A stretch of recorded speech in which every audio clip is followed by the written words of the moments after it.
Brittany mic on here.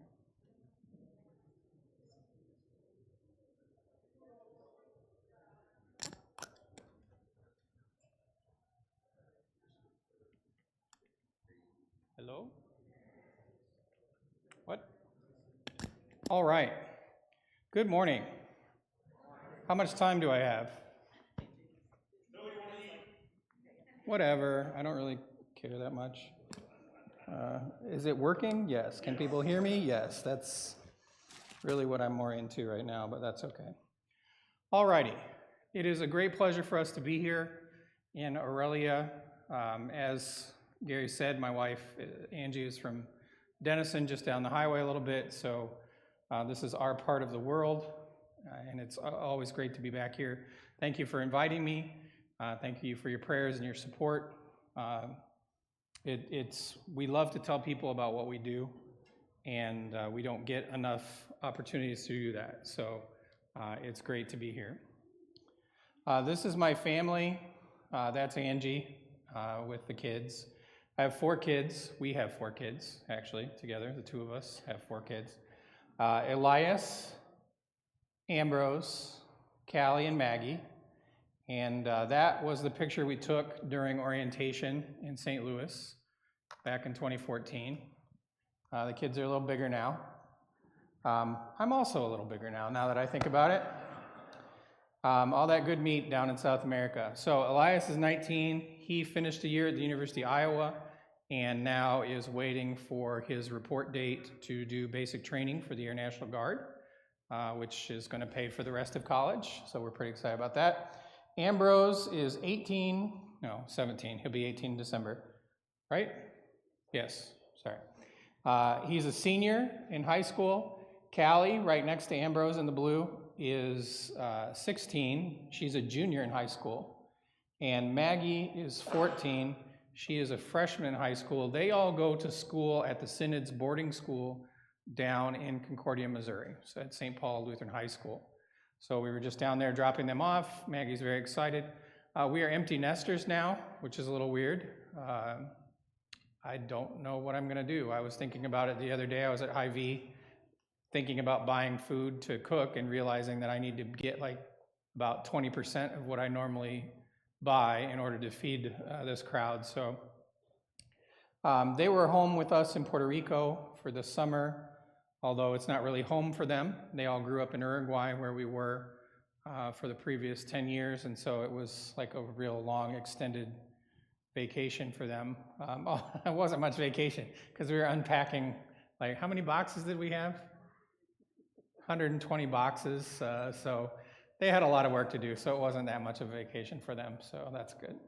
But they have been with us on the mission field since we started, and they all speak Spanish really well, and they really know why we were there and what we did, and it's weird being a missionary kid. It's weird growing up overseas. I think that's something that every pastor or church worker faces to a certain extent, like how much are you willing to sacrifice of your family for the good of the mission? And we were very blessed to have a good supportive group down there and good other pastors to take care of them as well. And we're happy, we're very, very pleased, very blessed with how St. Paul High School has helped take care of our children. So that's why they're not here. School started. So, yep. So, after 10 years in Uruguay, we are in Puerto Rico.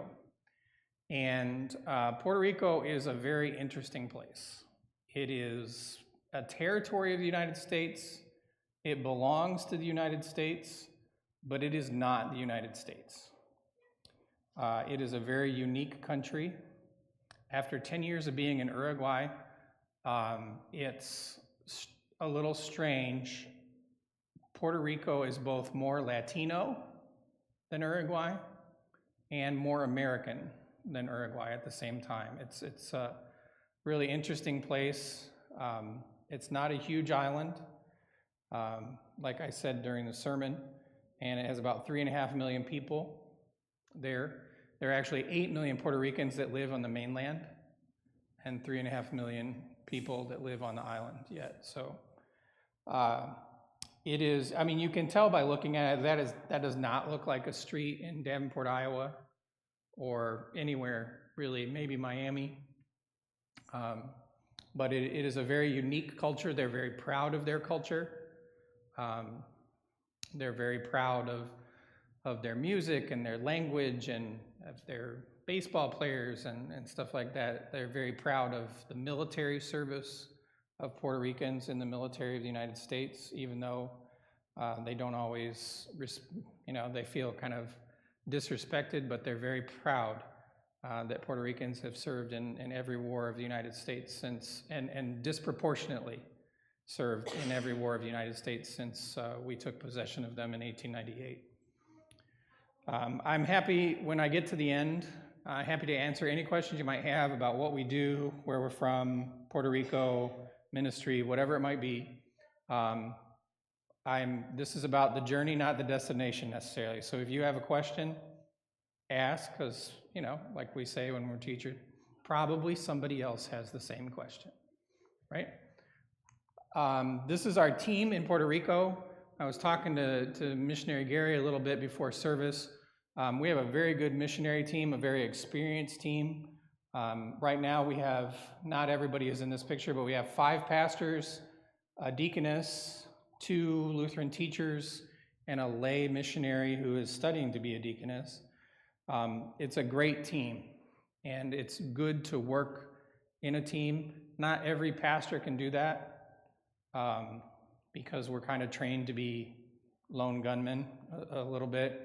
But we have a very, very, very nice team that works really well together, and we have a very clear idea of what we're trying to do.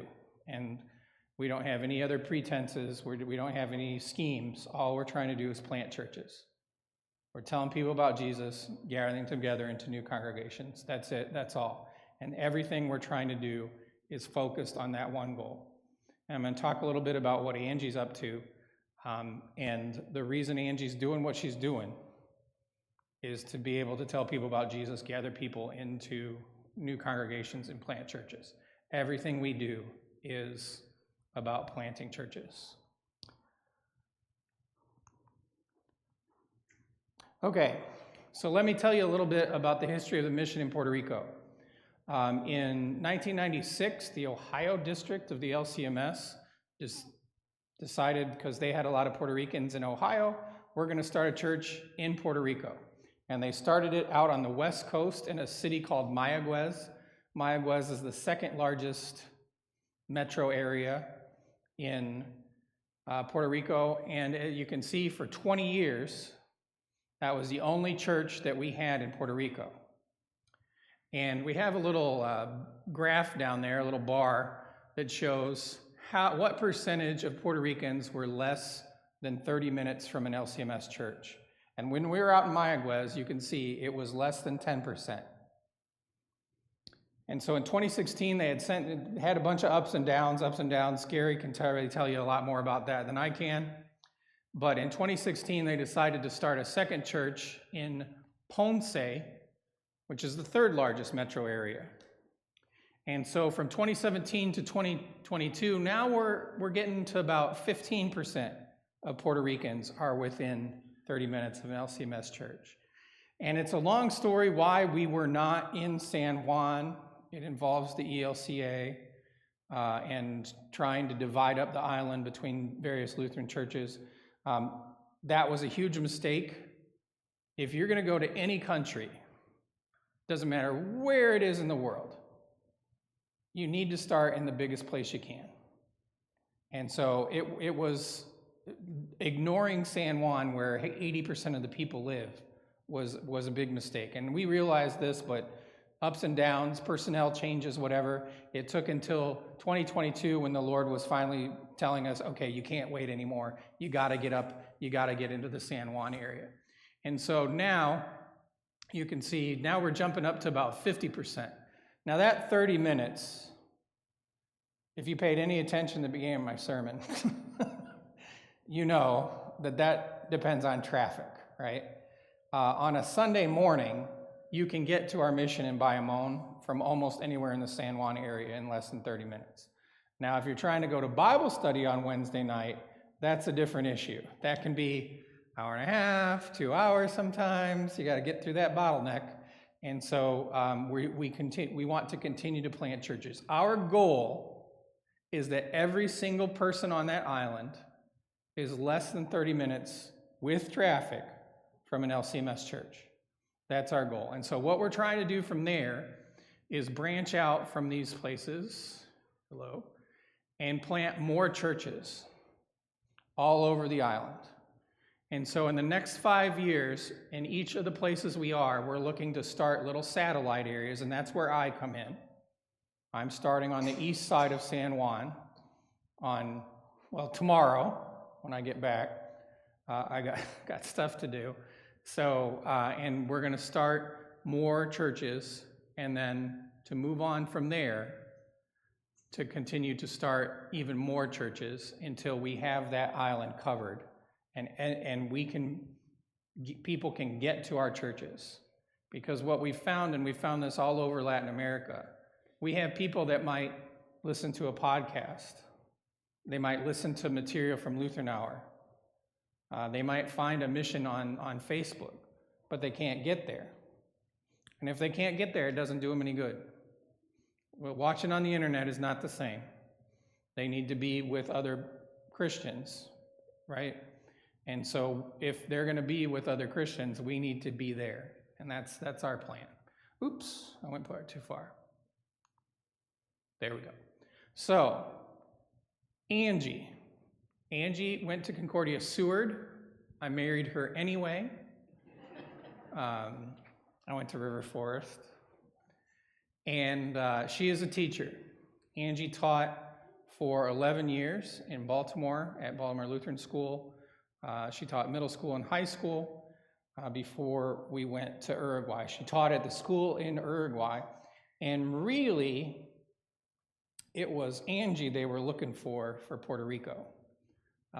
I'm riding her coattails, been doing it for 20 years, so I'm perfectly content with that. But because during the pandemic, homeschooling blew up in Puerto Rico. The schools there aren't that great anyway, and they were shut down for years. And people started homeschooling, and they need help. And through various ways, they connected with our church, and we thought, you know what? If we can provide teachers who can back up those parents and help them, we're going to have a chance to create relationships with people and share the gospel with them and invite them into our ministries. But they needed a teacher to be in front of that, and that's where Angie comes in. I'm just a bonus pastor, I guess. 2-for-1 deal. That's good. Like I said, I'm used to riding her coattails. So Angie, this is a picture of the space we have down in Ponce. Angie's working all over the island. I'm working in the San Juan area. And so down in Ponce, we have a really nice space there. They've made it into a library with books for kids and stuff. And they're starting an after-school program 2 days a week. We've already got a bunch of kids signed up, and that's going to give us a chance to get connection with families. And we really want to do that. We really want to focus on that because the population of Puerto Rico is aging. Most working age people move to the mainland as soon as they can. And some people would say, well, why don't you focus on that aging population? And if it's a small number of families, just let other people worry about that. But we feel it's the opposite. If there are fewer families, we need to do everything that we can to reach families, because we're not just trying to get people in the church, we're trying to plant congregations that are going to be there for the long term. And if your church doesn't have young people, you have to worry about the long term, right? Who's going to take care of that? The other thing is that most of the older people on the island are in pretty bad shape, frankly. If they hadn't been, they would be in the mainland. And so they're not really capable of stepping up and being the kind of lay leaders that we need to plant a church. That's why we're focused on young people, families, people with children, college-age students. That's our number one focus, because we figure if we get those people can help us reach the other people, right? So that's our plan, and it starts here with, I guess I can point back here too. Starts with Angie being in this after-school program. Now, we don't know where this is going to go. We've thought about, we've done homeschool collectives on our properties. We've done after-school stuff. We've done English classes, because a lot of people there, you might think that's not the case, but they want to speak English, but they don't. They don't really learn it very well in school. So we offer English classes. Whatever we can do to make connections. But like I told you, all we care about is planting churches. And whatever educational ministries are going to do the best job to help us plant churches, that's what we're going to do. And if that means an after-school program in all of our congregations, great. If it means a homeschool collective, or if it means a micro school, which is usually you have just a handful of teachers helping out homeschoolers, that's it. If it means starting new Lutheran schools, hey, if that works, great. But it's to reinforce our main goal, and we're not going to lose focus on that. We're not going to try to start a bunch of schools just to start schools. Everything that we're doing is focused very narrowly on planting churches, because that's the most effective way to reach people with Jesus. Does anybody have any questions so far? Yes, sir. All these churches you're planning on starting, who's going to be the pastors? Who's going to be the pastor? That is a fantastic question. Who is going to be the pastor? One of the very important things that we do, and this is one of the primary things I'm working on too, it's one of the things I worked on really hard in Uruguay, is identifying leaders, both lay leaders and potential church workers, and getting them into training programs. We have one man already. His name is Jose. He is going to be starting, actually in next week, he's going to be starting the extension program that our seminary, the Dominican Republic, has to be a pastor. So in 4 years, Lord willing, he will be not our first Puerto Rican pastor, because there are 8 Puerto Rican pastors in the Lutheran Church Missouri Synod. It's just none of them serve in Puerto Rico right now. So yeah, that's a very, very important part of church planting, frankly, and in missions, like who's going to be there when we're gone. And so we've got Jose, we've got a couple other guys that we think might be candidates coming up in the pipeline, but it's a very important part of what we do as missionaries. We have our eyes open, like who might have the gifts for this, who might be interested in it, who might be a good candidate to do one of our training programs. And we have a lot of options, thankfully, in Puerto Rico. It might be that they come to one of our seminaries in the mainland. It might be that they go to the Dominican Republic, depends on how their English is. It might be that they do like an SMP program. I don't know if you guys know what that is, but the extension program that they do from our seminaries here, or the equivalent of that at our Dominican seminary is called FPH, which stands for Pastoral Formation for Hispanic America. But that is definitely one of the things we're very focused on, because why? Not in and of itself, but because that's how we plant churches. Who's going to pastor all those churches if we're not preparing workers there? Who are going to be the evangelists if we're not training lay people there to be evangelists? We don't want to do all the work. We can't do all the work. And God's going to do a much better job with those folks who are from there, who know that place. And so that's a very important part of what we do. That's a very good question. Any other questions before I move on? Yep. What are the faiths and religions are you working with Against, yeah. They're the biggest. What was the question? Oh, what other faiths are there in Puerto Rico that we're kind of working against or in competition with, I guess? The largest church there is the Roman Catholic Church. And they have a very fast-growing evangelical, Pentecostal, that type of church. And most of the people I run into, this is their story. They were born into a nominally Roman Catholic home. They were baptized, but not confirmed in the Roman Church. When they were teenagers, they started going to some sort of evangelical Pentecostal church that was focused law, law, law, law, law. You're a Christian now, you have to do this. You're a Christian now, you have to behave such a way. You have a Christian now, you have to give up this. All law, and they got burnout. And they're in their mid-20s, and they kind of, sort of think they still believe in Jesus, but they think Jesus is just a guy who tells you what to do. And that's where we're finding people who just want to hear the gospel. They just want to hear that it's not about what you do for Jesus. It's about what Jesus did for you. It's not about you making yourself holy. It's about Jesus giving you his holiness and his righteousness through faith.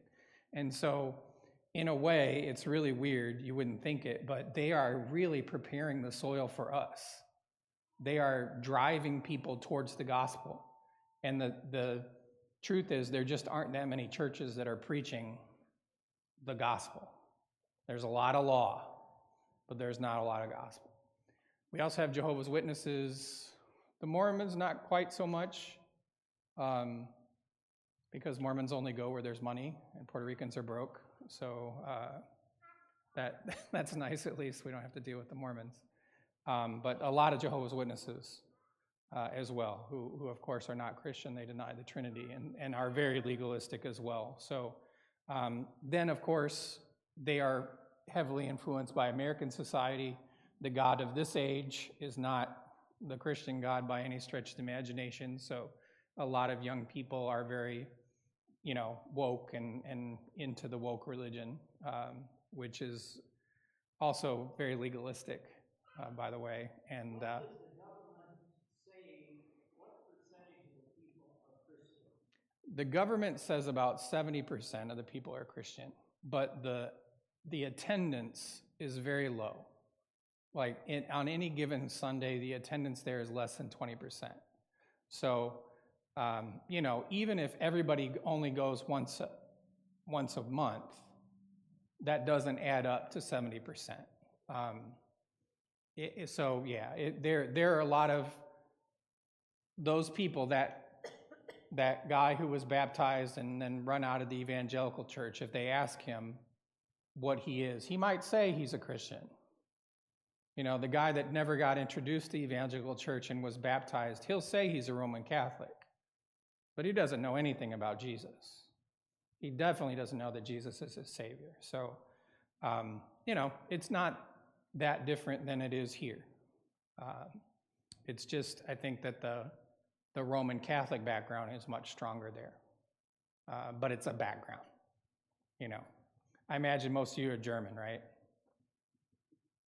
Do you speak any German? Do you know anything about Germany? Ein bisschen, that's how they are with their Catholicism down there, right? It's grandpa was Catholic, grandma was Catholic. She prayed a rosary every day. I'm not even sure how to say a rosary. It's that kind of Catholicism. So there is definitely a lot of opportunity to share the gospel with people who don't know it. Yeah, good question. There's still a lot of people that have an attitude of, I hope I've been good enough. I believe in God, and I think I'm a good person, and I hope that that's enough. Yeah. Well, that's Roman Catholicism, though, right? It really is, when you boil it down. So there's a ton of that, a lot of that, especially folks, I would say, who are closer to my age. The younger people don't know what to think. But people who are like in their 40s and 50s and up, that's their creed. I believe that there's a God, and I think I'm a pretty good person, and I hope that's good enough. It's not. Our only hope is Jesus. Any other questions? Missionary Gary says no. So this is our mission on the west side in Bayamon. We just confirmed 5 people. This is the one that started in 2022 in the bedroom of an apartment in the San Juan area, because the bedroom was the only place they had enough places to have everybody sit. They started having Bible studies up there. And then eventually they got a small storefront. They were there for a year. And we just opened a larger storefront that seats about 70. And for Confirmation Sunday, which was it Pentecost? We were out of room. We're getting pretty close to already outgrowing this one. This mission is really blowing up. And so the plan is, we have 3 of our pastors there. There are 5 pastors total on the island. Pastor Adam Lehman is way off to the left. Pastor James Neuendorf is next to me. They were the ones that were working on this and planting it while they were serving down in Ponce. And the way we try to do things, we have 2 pastors together. One pastor is dealing with what he's got, and the other one is kind of starting to work out towards that next spot. And that's what they were doing. Pastor Neuendorf staying down in Ponce. Pastor Lehman moved up to San Juan. And now I'm joining him in San Juan. And the lady and the man in the middle next to Pastor Neuendorf, they live in Carolina, which is the suburb on the east side of San Juan. That's where we live now, because our plan is, as that congregation in Bayamon on the west side grows, and as we start Bible studies and stuff on the east side, that then we're going to plant another church there. And I think that we are definitely starting Bible studies this year and outreach events. And we will probably start worship service around 2027. We'll give it about 2 years to cook, because we don't want to hurt what's going on in Bayamon yet. We're going to keep feeding people over there, and then have midweek things because of the traffic on the east side, and then eventually start a new worship community. There's one guy I want to tell you about here. This is an interesting group of people. We have a married couple. They're bringing their kids and their grandkids too. They're all in confirmation right now. We have 2 university-age students. And then the older guy on the end, he's not that much older than I am, but whatever. I guess I'm an older guy now too. So his name is Fernando. And Fernando was a Pentecostal pastor.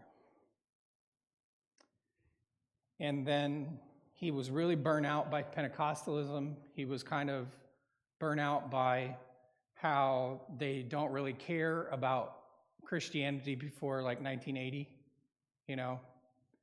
and he started studying the fathers of the church, and he started studying the history of the church, and he became a Roman Catholic. And he was one of the Roman Catholic Church's foremost apologists in Spanish. He was on, you ever heard of EWTN, the Catholic channel? He was on the Spanish Catholic channel. And he's the man with the tie and the suit jacket. Red tie. Fernando Casanova is his name. And he has hundreds of thousands of followers on YouTube. Now all they do is argue with him and tell him he's a heretic. But he gave up a lot. And the reason he did that is he read the Book of Concord, our confessions, and he said, this is what the Bible teaches. This is the gospel. This is freedom, not all the laws and all the rules. And he was confirmed on Pentecost as a Lutheran, and really sacrificed a lot. I mean, they're not having him on EWTN anymore. He's not going to be doing presentations on the Catholic channel. And so I think this is a good example of the kind of people we're drawing. We're drawing people with families, university students, educated people, and we're doing that with our outreach. And really, they're doing it. All of these people are people that somebody else told about our church. A member told them about it. None of these people were directly brought in by the pastors. They're all people that somebody shared their hope in Jesus and the faith that we proclaim in the Lutheran Church, and that's how they got into our church. So it's growing really fast. I don't have all the statistics everywhere, but I'm pretty sure this mission in Bayamon is the fastest growing mission that we have in Latin America. It's gone from 0 to 30 members, 30 confirmed members in 2 years. And, you know, how much of a difference would it make in this church if you confirm 30 adults in the next 2 years? You know, it totally changes the dynamic of everything. So it's gone pretty well. Can't leave yet. It's that we haven't had food. Oh, you're getting the food. Okay, good. I like this picture. We don't have a lot of pictures from Puerto Rico yet. We've only been there 6 months. But I like this picture. This was during Holy Week. This was Good Friday. And I don't know if you heard this. It did make the news. Every single person in Puerto Rico was without power for about 3 days during Holy Week. The infrastructure, it's a long story. It's a sad story. There's a lot of corruption on that island. There's a lot of corruption that we, as the American government, have fed and really benefited from. It's sad. I mean, they really have been treated as a colony, and they have to put up with things that no other group of American citizens would put up with. The people of Iowa would not stand for the kind of things that the people of Puerto Rico have to go through. 3 days, we just didn't have any power. And it's because of corruption, and it's because of mistreatment, it's because of neglect. We lived in South America, and we would lose power every once in a while, especially when it rained really hard. And for us, living in Puerto Rico I don't like hot weather, and I don't care for the beach. So those are not selling points to me to live in Puerto Rico. But we're a lot closer to home. We have Walmart, which we did not have in Uruguay. And so a lot of the things that the missionaries have to put up with there, we had to put up with already, and so it's not really a big deal to us. But it does sort of bother me that this is the way it is, and it doesn't have to be like that. It shouldn't have to be like that. But it does give us some really beautiful opportunities. And it was a beautiful night when we were there as the people of God in the dark, everybody with their cell phone out to see the bulletin and the hymnal. And that's just candles. We just have a couple of candles lit on the altar. That's all the light we had because there was no power. But we were able to gather together as the people of God and celebrate and remember the death of our Savior as we prepared. And God be praised, the power was back on for Easter at least. So, but next time I come, I'll have more pictures. But for now, this is my favorite picture I've taken during. I might not have taken that one actually. Somebody else might have taken that. One of the kids probably.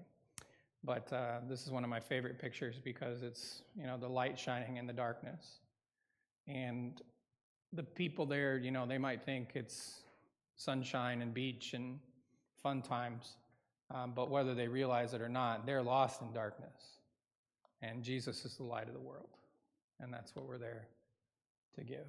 So, any questions? Angie, when you were down in Uruguay, tell people the number of students that you were able to witness to there. The school we have in Uruguay is a pretty large school. From preschool through high school, we had about 1,200 students in the school.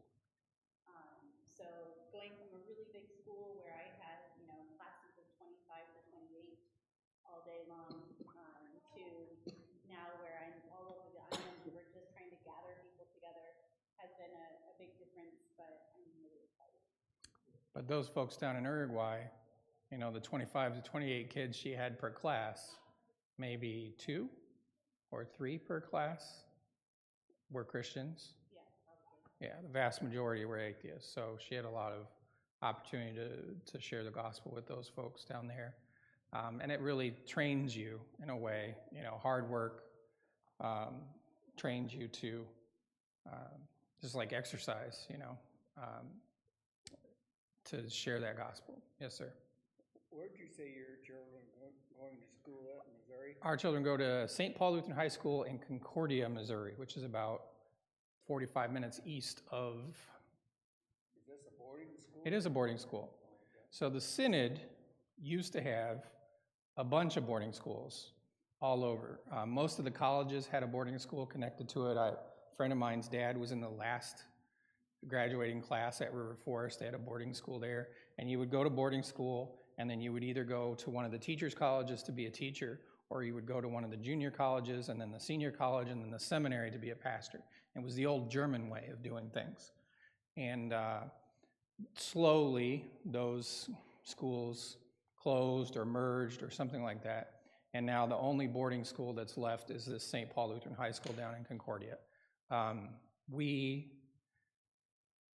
So the joke I would always say, and it is a joke, I want everybody to know that, but it wasn't that big a difference to have Elias, my oldest son, sitting in his room playing video games and not talking to me in Montevideo, Uruguay, and Elias sitting in his room and playing video games and not talking to me in Kansas City. Not that much of a difference functionally, but that was a joke. So, like I told you, the vast majority of those kids, even in our Christian school in Uruguay, were not Christian. And Elias, this is probably a little more information than you're asking for, but I'm going to tell you anyway. Elias was 8 when we moved to Uruguay. And he never really adapted. For the other 3, Uruguay is home. Elias, if you ask him where he's from, he'll tell you Baltimore. And he didn't get along at first. He struggled with the language more than the other kids. And it just became very clear there is no way on earth this kid is staying in Uruguay. And if he's not going to stay in Uruguay, then he's not going to go to college in Uruguay. And if he's not going to go to college in Uruguay, he's going to go to college in the States. The best way to prepare for that is a high school education in the United States. And so we looked at options that we had, staying with her parents and going to Denison High School, staying with my brother and going to the Lutheran school down in Austin, Texas, staying with his godparents and going to school in New York, homeschooling or online school or something like that. And we were on home service. We were driving from Denver, Colorado to St. Louis. And so we were driving right by. It's exit 58 on I-70. If you're ever in the Missouri area, there's a very good barbecue place there called Dempsey's. But we stopped and we looked around, and Elias liked it, and he wanted to take a chance. And Elias has the personality to do that. The other kids couldn't have been the first one. No way. But Elias could. He's an oldest, And he went there and he really bloomed, and it was great. And it's not ideal to have your kid 6,000 miles away, but he was very well taken care of. They do a great job with spiritual formation. They take it very seriously. I could see how much he grew in his faith over his high school years, and he really blossomed there. And so we're really happy with it. We're not happy that we have our kids far away. But we're really happy with the school, and it's a great school. And if you want a Lutheran high school education for your kids or your grandkids, it really is a great option. I didn't mean this to be a commercial for St. Paul Lutheran High School, but I am a proud parent of 4 students, so might as well. Any other questions? We have a website, sharpmission.org. That's a really easy way to sign up for our newsletter. So you're welcome to check that out. Really, really easy way. Click on that subscribe now. There's also another thing I want to ask you. If you understand the concept of QR codes, I will answer questions while you guys scan those QR codes and give us 5-star reviews on Google Maps. That helps people find us. And if they look for a church and we have more Google reviews than another church, ours will come up first. And you would be surprised what a difference this makes, especially with those young people, college-age people that we're trying to get. So if you have a phone and you know how QR codes work, please give us 5-star reviews on Google Maps. If not, I will share a way for you to do that. Maybe we'll send an email out or something like that. And that actually is a big help for us. So please take out your phone and do that while I answer some more questions. Yes, ma'am.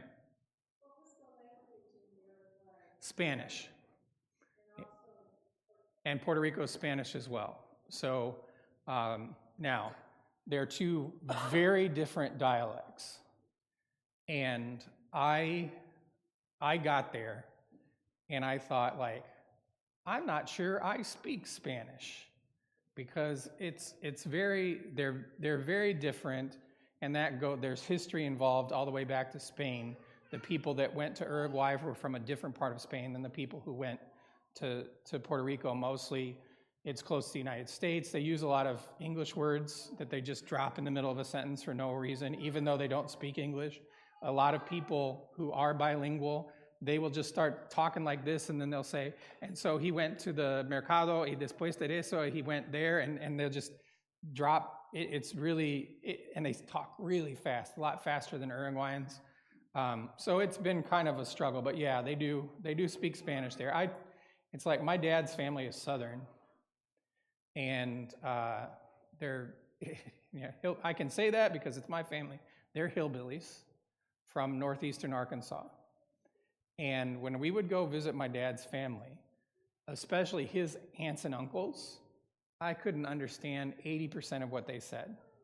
And my Uncle Roland specifically, my dad had to translate for him because we would not understand anything the guy said. So, we have that as well in the English-speaking world. You ever tried to listen to Australians?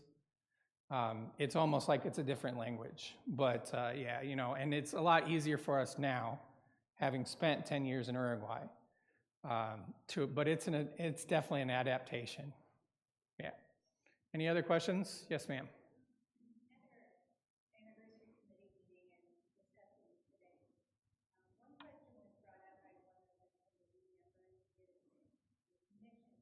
Mm-hmm.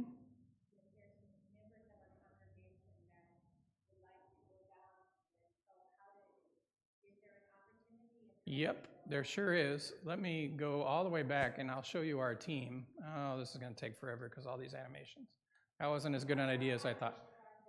We have a girl named Ashley, the lay missionary I told you about, and one of her roles is she is our short-term teams coordinator. There she is.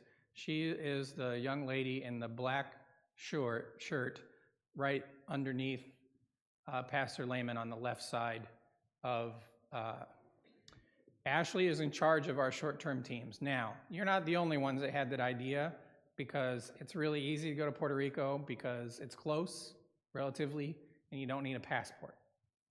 So we have a short-term team coordinator, and if you're interested in coming down, you can talk to Ashley.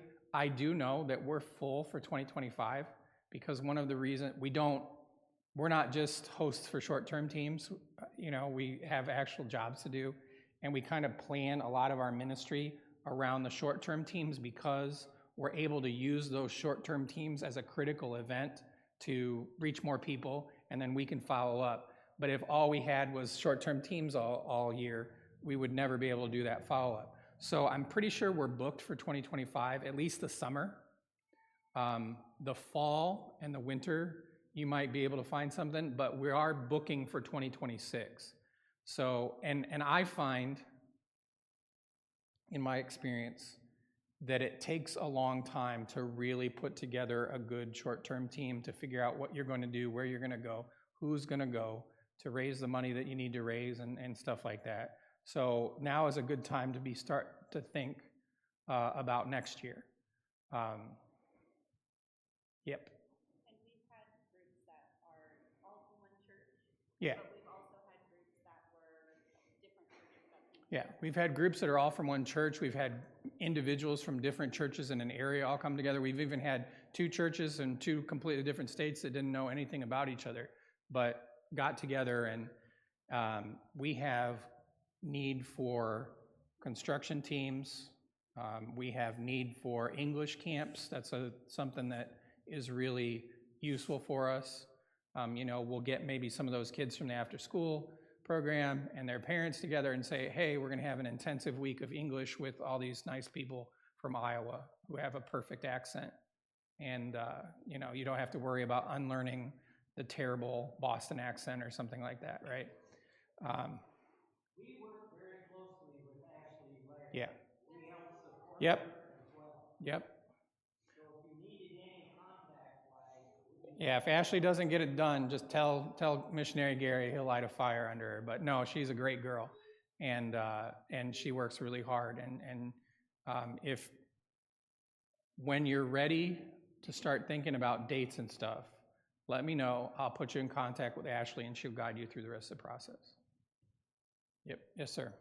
What has been an unexpected blessing that you have found in Puerto Rico? So, this is really weird. My whole life, I've been borderline nocturnal. Like,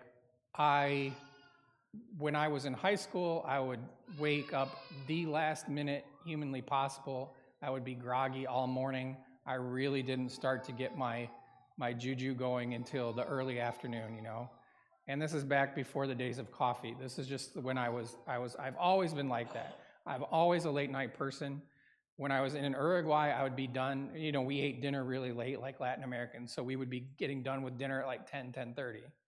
And I would go downstairs to my office, and I would work till 2 o'clock in the morning. And, then we had to get up early, and I somehow survived on 4 hours of sleep, I don't know, or whatever. But since we got to Puerto Rico, that has 100% changed, and I am totally a morning person now. I wake up at like 4 o'clock in the morning, and I am ready to go. And it has been a great blessing because there are no distractions at that hour, right? There's nothing on TV. I'm not getting any emails. I'm not getting any text messages or anything like that. And so I get so much done, both like work stuff, school stuff, reading. I'm trying to read every book I can about Puerto Rico. There's no explanation for it. I don't know why this happened, but it did, and this came out of nowhere. Now, there are other blessings that I kind of anticipated. It's great to be part of this team. We really love the people we're working with, and we kind of have a very mutually supportive thing that we didn't. I love the guys I worked with in Uruguay as well, but they're just different people. It's not the same vibe, I guess, is the word I will use. They're Brazilian.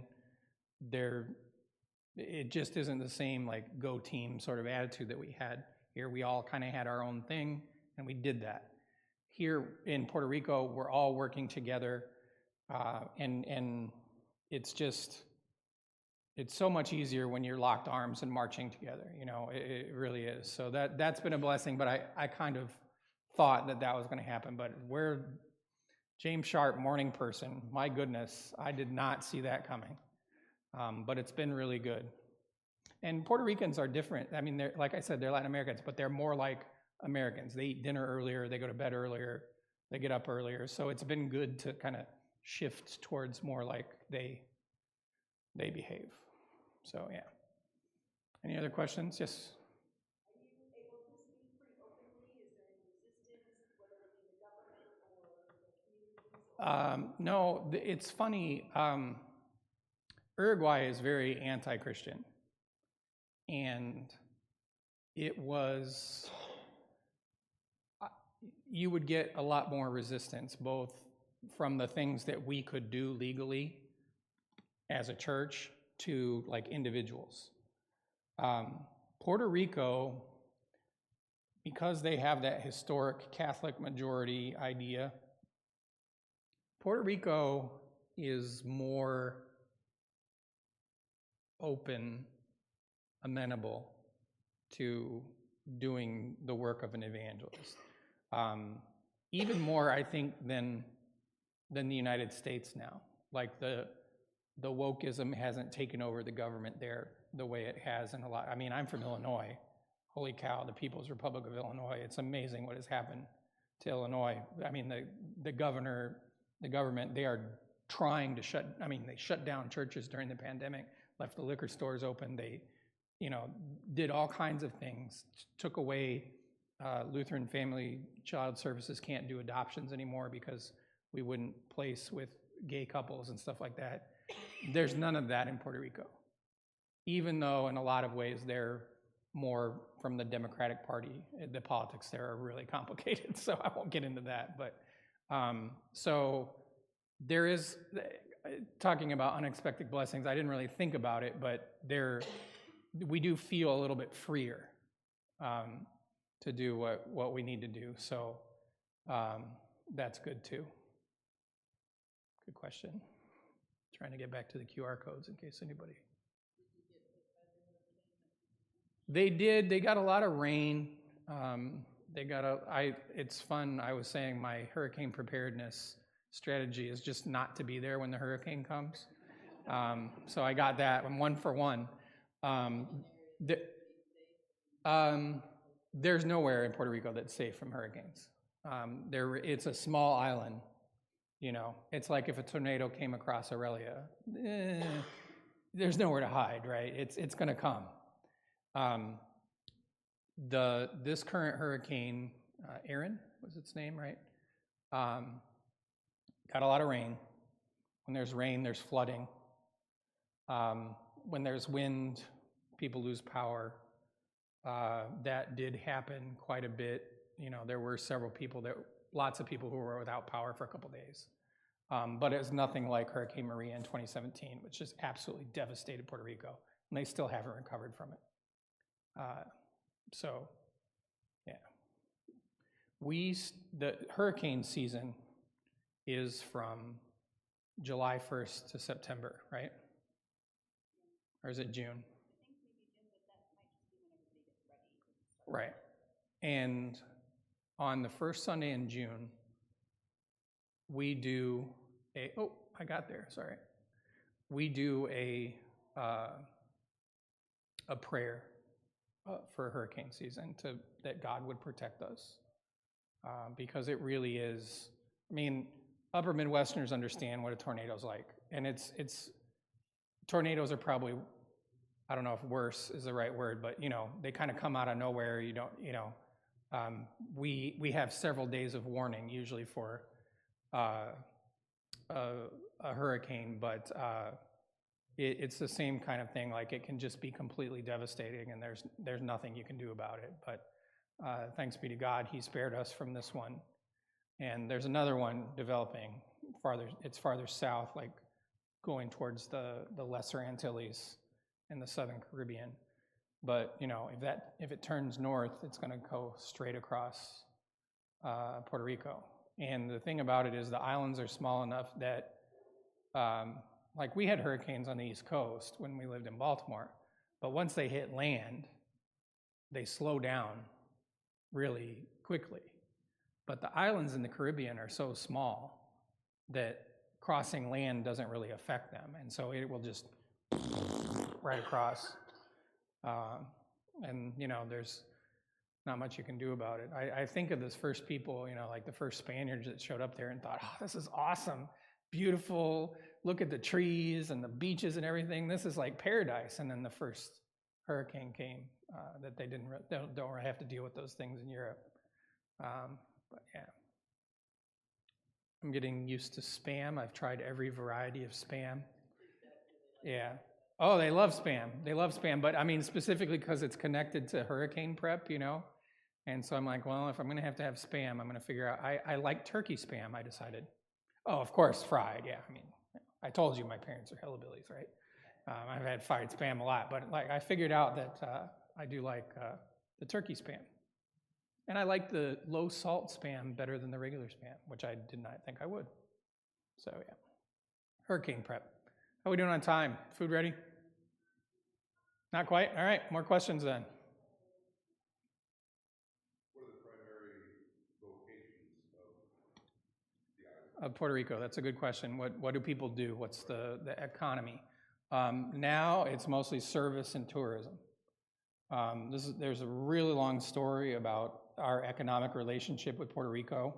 Kind of went through phases. First, Puerto Rico, when we took it over in 1898, was pretty much just peasant farmers, like self-supporting, what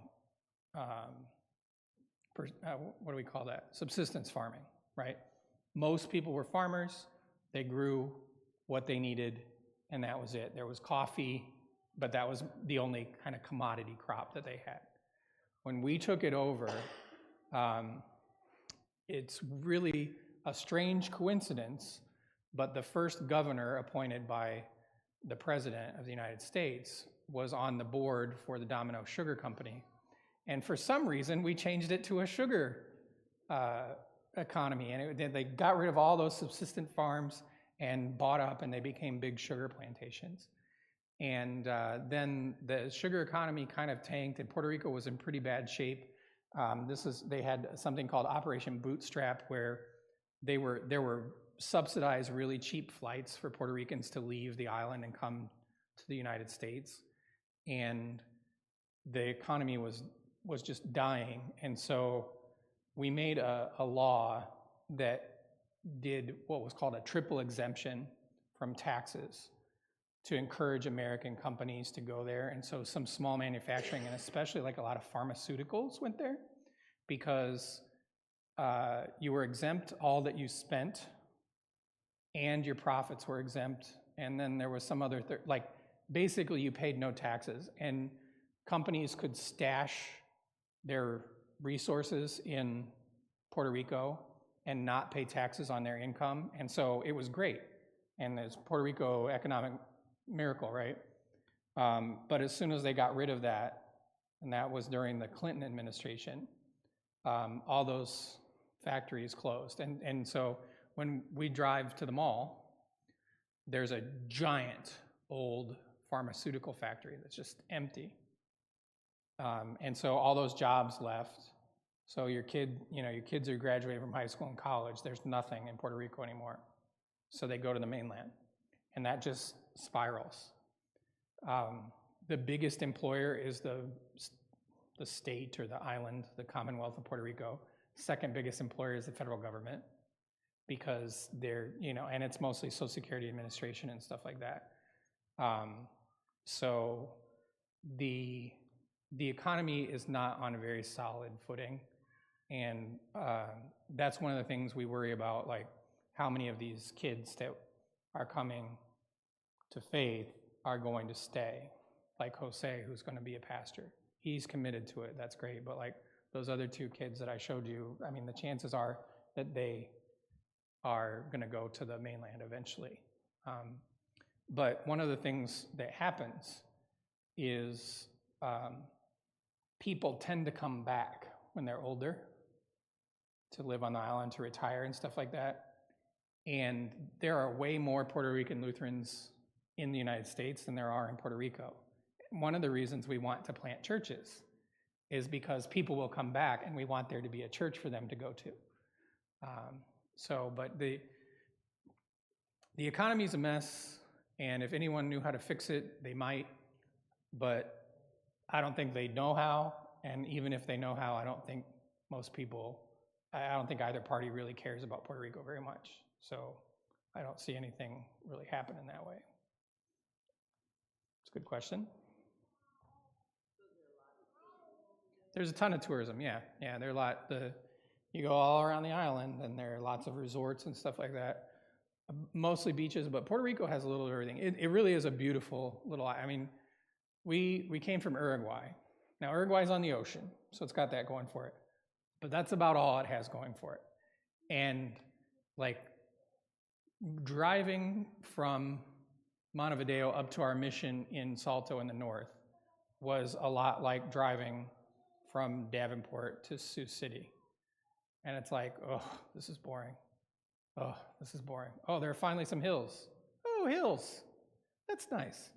You know, like Uruguay was not the most picturesque place. Now, I love driving up here this morning and watching the sunrise over the fields that are full and the wind turbines and everything. I think it's really beautiful. But I mean, I'm from Illinois, so like literally any elevation whatsoever is interesting to me as far as topography goes. But Puerto Rico is beautiful. It has mountains in the middle. It has the only rainforest in the U.S. National Park system, El Yunque, which is just absolutely gorgeous.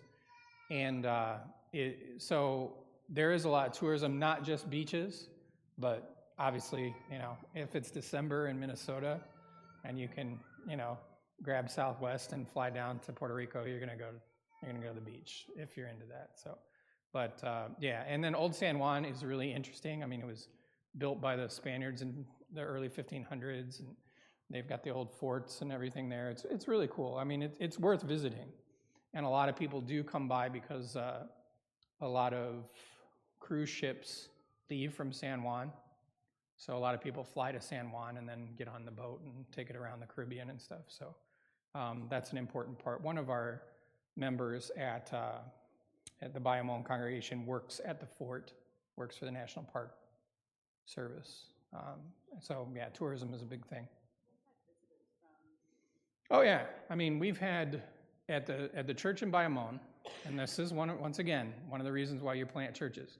We've had visitors from Minnesota, from Iowa, from Colorado, from Ohio.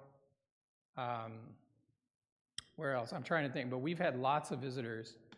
So that's one thing if you ever hear, if you or somebody you know is going to Puerto Rico, please let them know that we have LCMS churches there and that those people would love to see you. Not just Puerto Rico. This is true no matter where they're going.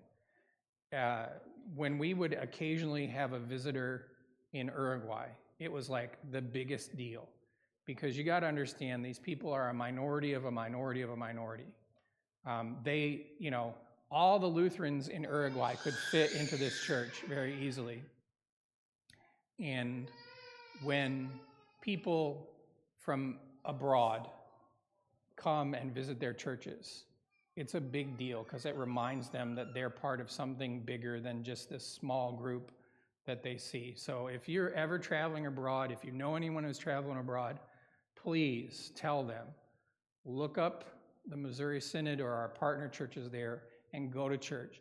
Even if you don't speak the language, even if all you can do is smile, you know, you'll be able to follow along the liturgy. It's pretty similar, and you'll know what to do, and it will mean a lot to them, and it's a great way of ministering to our brothers and sisters abroad when you do that. But yeah, we've had lots of visitors already, and we're encouraging more. So if you're ever in Puerto Rico, let us know.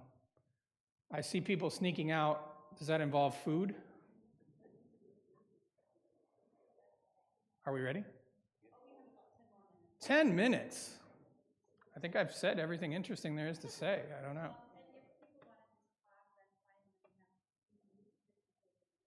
Okay, sure. Maybe if there's one more question. If we continue to work towards a layman mission trip, what's the right number of people to try to fit for a team? I think we've had mission trips of one. It depends if you have a really special skill that we need. Like we had a guy who went to the Dominican Republic, and he's a network, like internet nerd, and just wired the whole seminary and everything, and that was his mission trip. But usually it's between, I think the sweet spot is like between 6 and 10. If it gets to be more than 10, it can get a little unruly, or not unruly, unwieldy, I guess. Up to 15. We usually don't do more than 16. And it, you know, it also gets to the point where when you have 16 people, it's kind of, because you're only going to be there for like a week to 10 days, right? And we usually have a pretty narrow focus of what you're trying to accomplish. And because we want you to accomplish something. But if you're there and there's 16 people and you're, you know, maybe we need a little extra to do for everyone to have something to do, but then maybe we don't get it all done. And so that, yeah, transportation becomes a bigger deal when you're a bigger number. So yeah, I would say anywhere between like 8 to 10 is the sweet spot, 8 to 12. We can take up to probably 16. I think the max in the card house, where people stay, is probably 20. But you know, I mean, there are hotels if we really need it, and you know, we could also theoretically break up a larger team and send them to different spots as well. And we're used to those kind of things. We're pretty flexible. So, but you know, I would say 8 to 12 is your sweet spot because you'll fit in one van. B, it's a little easier to house you and stuff like that. So, but we're happy whether it's myself, or getting you in touch with Ashley to help you think through those questions. You know, be in touch every step of the way as you make the preparations for that. Yeah. And we have lots of different kinds of mission trips that you can do. We have, like I said, we have construction teams, we have English team. We also have a program that we call Mission Education, which is you just kind of tag along and learn what we do, and there's value in that as well. That I know a lot of people want to do something and they want to see, you know, like my Boy Scout project, I want to see what I did, and I still drive by there every time I'm in East Moline. But you know, we like having mission teams. It's very affirming of what we do. It's supportive for us as well. And sometimes it's just nice to have people to come down and hang out and act like what we do is important, because that's how the devil gets you, you know. Like, is this really worth it, what you're going through and what you're doing? And to have people come and kind of hold us up is helpful too. So, I mean, there are a lot of different options that we can do. Yes? What is the big bottleneck with traffic? Oh my goodness. So you know what? I should have put a picture on here. So you're coming across San Juan, and there are 3 highways that meet and go to the south. And they're all multiple lane highways, like 3 or 4 lanes. And they go down from 12 lanes to 9 lanes to 1 lane. And it is a mess. And it when I was in college, they used to have on I-88 in Chicago. Just all of a sudden, you're driving in Chicago traffic, thousands and thousands of people, and it goes from 6 lanes to 1. With no warning. Nobody tells you it's coming. It's just, I still have nightmares about that. And I wasn't even the one driving. My dad was driving. But yeah, it's really bad. And my joke is that the government ran out of money, and so they had a student at the university draw up all the plans for the highways in San Juan to save money, because I don't think any professional civil engineer would have ever come up with the scheme that they have. But it's the kind of thing, like a lot of city traffic, 5 minutes makes a huge difference. If you get there by 2:30, it might only take you 10 minutes to get through there. If you get there at 2:35 or 2:40, it might be a half hour. And if you get there after 3:30, you might as well bring a book. Any other questions? Well, thank you very much. Oh, we got a question. I have a question. I don't really have a question, more of a comment. Okay. And gratefulness. I noticed in your service you talked about, as a missionary, the sacrifices you have to make for your children and how much that affects them. And then here you talked about your oldest son going to boarding school, and now your younger children going to boarding school as well. So, as a challenge from a parent standpoint, I can see where God has blessed you with that ability to have that resource, I guess you call it, but it'd still be an extreme challenge. Yeah. So I guess as a parent, I feel your appreciation for being able to that network. It's hard because I know I am very confident that the decisions we made were what's best for our kids, especially for their faith. But it wasn't easy, and I miss them a lot. And, you know, you guys know how it is. Wouldn't you rather have your kid with you forever? You know, you don't want them sometimes, but, you know, you don't want them to move away. You don't want to just see them a couple times a year. And that happened for us a lot earlier than it happens for most people. And especially Elias' first year was 2020. You know, so he couldn't come home for Christmas. We couldn't go visit. You know, he went a year by himself when he was 14 years old. And Elias doesn't care, but that's just his personality. But we did, you know, but it's, you know, and I think it teaches us a lot about God too. You know, that God doesn't do what's best for him; He does what's best for us. That's why He's the perfect Father, right? And so you have to do what's best for your kids, even though it's not necessarily what you might want to do for yourself. And so, yeah, we had to do that, and we're blessed by the decision, even if we're not necessarily happy about it. Yeah. I've learned over the years that God always has a plan. I may not know what it is, but I know He has one. Yes, sir. He does. And a lot of times we don't know what it is until many years later, and you go, oh yeah. Amen. All right, Pastor, you want to pray us in, or?